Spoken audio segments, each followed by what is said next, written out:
चुनावी वादों को पूरा करने की बाध्यता वाला कानून लॉ मूवमेंट में आप सबका बहुत बहुत स्वागत है।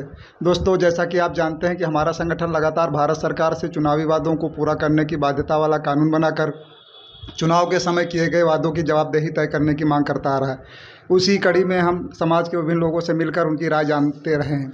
आज हम हैं निज़ामुद्दीन राइन साहब, प्रवक्ता मुंबई कांग्रेस पार्टी व प्रेसिडेंट ऑल इंडिया जमीयतुर राइन साहब के इलाहाबाद से। हम जानते हैं आपकी राय। सर, हम जानना चाहेंगे, एक्चुअल में हम लोग एक इशू उठा रहे हैं। हमारा एक संगठन है।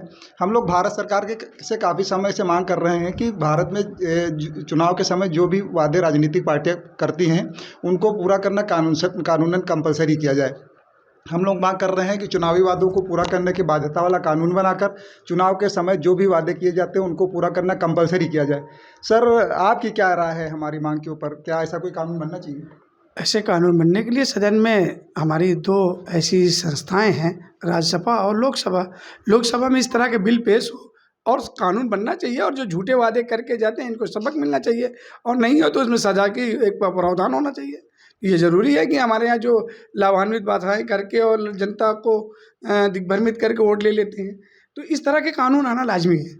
तो सदन के अंदर इस तरह की बातें आवे और कानून बनना चाहिए, इसको मैं मानता हूँ। सर, मैं बताना चाहूँगा आपको कि हम लोग भारत सरकार से जो कानून बनाने की मांग कर रहे हैं उसमें प्रावधान हम मांग कर रहे हैं कि ये कानून में प्रावधान किया जाए कि चुनाव के समय जो भी राजनीतिक पार्टियां वादे करती हैं, चाहे वो ओरल वादे हों या मौके जो घोषणा पत्र जारी होता है या विज्ञापन जो जारी किए जाते हैं, पेपर्स में निकलता है, उसको चुनाव आयोग रजिस्टर्ड करे।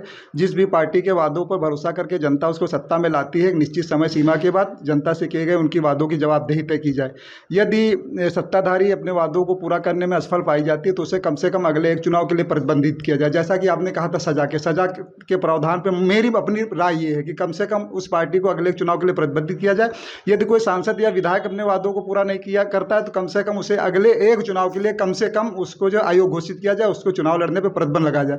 सर, मैं जानना चाहता हूँ हमारी मांग कितनी उचित है? वैसे तो सजा में कुछ भी जो कमेटी बनेगी या जब वहाँ बिल पेश होगा और भी किया जा सकता है, लेकिन मेरी अपनी ये राय है कम से कम इतना प्रावधान तो होना चाहिए ताकि झूठे वादों पर लगाम लगे। नहीं, ज़रूरी है, और ये सदन के अंदर इस बात को आना चाहिए और सज़ा होनी चाहिए। और जो आपका ये मुद्दा है एक अच्छा है और देश हित में है, जनता के लिए भी बहुत अच्छी चीज़ है, तो आपका मुद्दा भी अच्छा है, इसमें कोई शक नहीं होना चाहिए इसको। सर, आप कांग्रेस के प्रवक्ता हैं। सर, आप हमारे इशू पे क्या कुछ कहना चाहेंगे? देखिए, ऐसा है कि संवैधानिक तौर पर वो संभव नहीं है। संभव इसलिए नहीं है कि जैसे हम जब कभी पार्टीज़ के साथ चुनाव में जाते हैं तो अभी मैं अकेला इंडिपेंडेंट खड़ा हो गया, ये कांग्रेस से खड़े हो गए, आप दूसरी पार्टी से, ये तीसरी पार्टी से। जो इंडिपेंडेंट खड़ा है आप उसके मैनिफेस्टो को कहाँ से लाएंगे?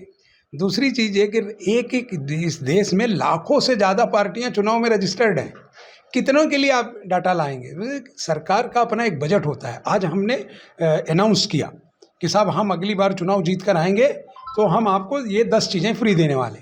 तो वो 10 चीज़ें वो अपने घर से देगा नहीं।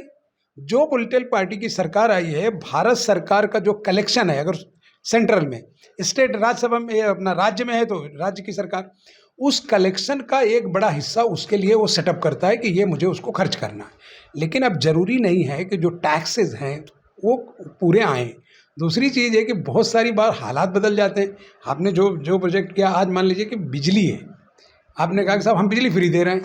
आज उसने टारगेट किया कि हमें 10 लाख करोड़ रुपए जो है रेवेन्यू आ रहा है, उसमें से हम 6 लाख करोड़ 5 लाख करोड़ बिजली को फ्री देंगे। लेकिन जो टारगेट था वो पूरा नहीं हुआ, क्लैमिटी चेंज हो गया, दूसरा कुछ आ गया, कोई बाधा आ गई, वो संभव नहीं है। हाँ, ये हो सकता है कि कुछ राजनीतिक दल जिनका अपना विश्वास हो वो बात करें। अच्छा, दूसरी चीज़ ये है कि आप किसी को जस्टिफाई कैसे करें?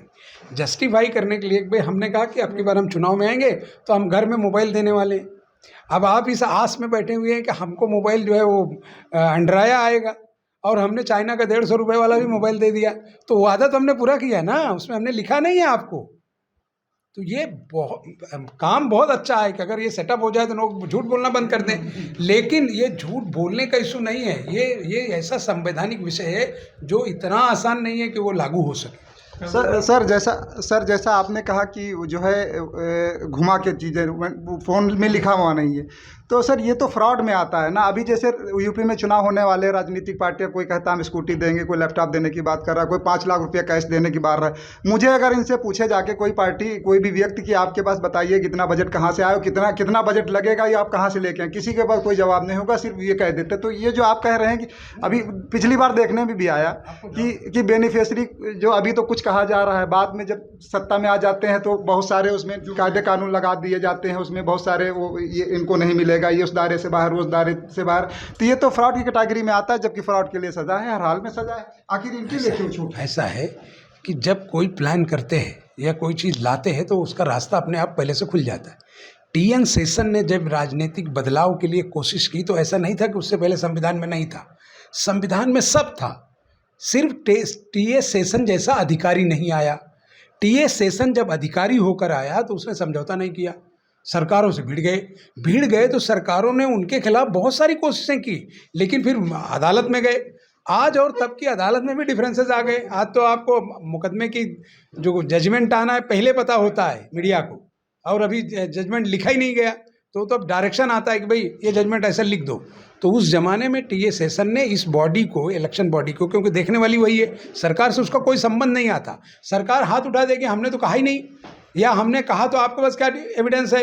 एविडेंस सारा कलेक्ट करना, बनाना, देखना, ये इलेक्शन अथॉरिटी का काम है। इलेक्शन अथॉरिटी के लिए ये कहा गया था कि साहब ये बिल्कुल स्वतंत्र बॉडी होगी, किसी सरकार का दबाव नहीं होगा। लेकिन ऐसा होता है क्या? आज पूरी की पूरी अथॉरिटीज़ को अपॉइंट करने का काम सरकार कर रही है। अब आप योगी जी की देख लीजिए, उनका मुख्य सचिव जो था उस ज़माने में, वो आज आके इलेक्शन में बैठ गया। गुजरात से चीफ जो आया वो मोदी का सेक्रेटरी था, वो आके बैठ गया। तो इसकी बात करने के लिए पब्लिक को अवेयर होना है, कानून बना के कोई काम नहीं होता। भाई कानून बनता है उसके लिए, कोई अपराध हो गया तो उसके ऊपर मुकदमा चलाया जाए।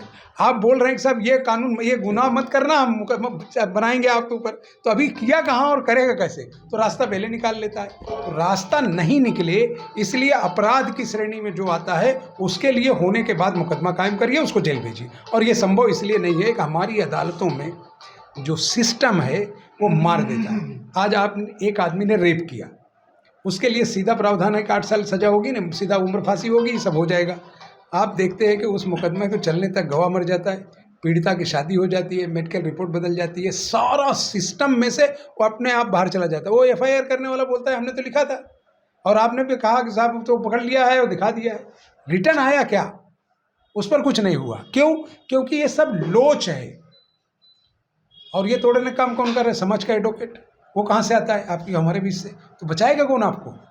जिससे आप बचना चाह रहे हैं, मतलब आपका इशू बहुत बढ़िया है। मुझे खुशी है कि आप लोगों में इस तरह की भी अवेयरनेस आ रही है कि भाई नेताओं को पूछो कि तुमने मैनिफेस्टो में ये कहा था कि हम ये आपको देने वाले हैं, तुमने दिया नहीं। तो अब जो दिया है, जो चीज़ें दे रहे हैं, ये तो फ्री वाला है। दूसरी चीज़ ये कि जनता उससे ज़्यादा बेईमान हो गई। पहले आप देखिए कि आपके पास हिसाब देने के लिए एक सेटअप था कि भाई 15 लाख में आपको असेंबली लड़ना है, 15 लाख से 16 नहीं खर्चा कर सकते, 15 करोड़ में असेंबली लड़ रहे हैं, आप कुछ नहीं कर पा रहे हैं। क्योंकि उसमें भी उन्होंने सिस्टम डाला है कि भाई आपने यहाँ तक, आप कभी उसका मैनिफेस्टो बुक पढ़ना इलेक्शन कमीशन की, जो टपरी पर चाय आती है ना उसका भी पैसा लिखना है, और उसने उसका रेट दिया है कि ये चाय 7 रुपये की है, 10 रुपये का है, 5 रुपये का है। ऐसा नहीं कि आप अपनी मर्जी से कुछ भरेंगे। उसके बावजूद उनके पास साधन है, पैसा बच जाता है, 15 लाख भी नहीं खर्चा होता, 13 लाख में चुनाव जीत के आ जाते हैं, जबकि एक एक स्टेज की कीमत 50-50 लाख रुपए। तो ये सिस्टम है, इतना आसान नहीं है। ये ख़त्म हो सकता है कब? जब पूरी जनता खुद अवेयर हो और रोड पर उतरे। अब आप देखिए, अभी आपका पेट्रोलियम आया, 100 रुपये का पेट्रोल, मतलब 20 रुपये का पेट्रोल 100 तक पहुंच गया, जनता रोड पर आई गया। खाली नेता झंडा लेके आते हैं, ये भाई कांग्रेस वाले हैं आज मोर्चा, ये आप वाले हैं इनका मोर्चा, ये बीजेपी वाले हैं इनका मोर्चा। जनता का मोर्चा आया क्या कहीं? उनके लिए कौन लड़ रहा है? जिस दिन जनता रोड पे आएगी, किसी नेता की कोई हैसियत नहीं है, अपने आप सब फैसला, सारा संविधान लागू और सारा चीज़ हो जाएगा। लेकिन जनता आती नहीं, अवेयर नहीं। थैंक यू सर, हम लोग अवेयर करने की कोशिश कर रहे हैं। बहुत बहुत शुक्रिया सर।